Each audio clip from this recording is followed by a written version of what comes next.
Çırpınıram sensizliğin elinde. Hoş günümde çağlayanım hardasan. Son güne dek seninleyim diyerdin, gözlerimi bağlayanım hardasan.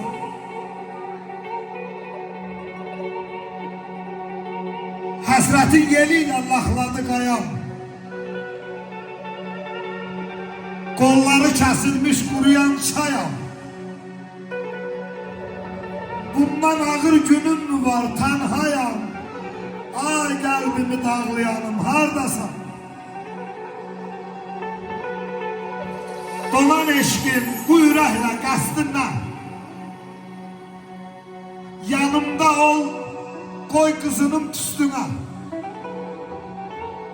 Ya indi gel, ya qəbrimin üstüne yana yana ağlayanım hardasan.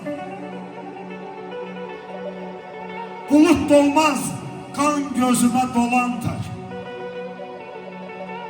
Mənəm indi gözü yolda kalan tek. Vaxt var idi, məni körpə balan tek. Kollarında saxlayanım hardasan.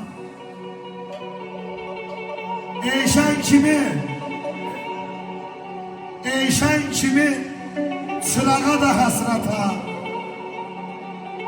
yaxına da, qırağa da həsrətə.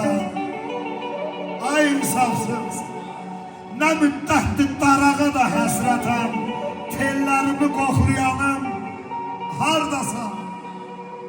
Çırpınıram sensizliğin elinde. Hoş günümde çağlayanım hardasan. Hoş günümde çağlayanım hardasan. Çok sağ olun, var olun.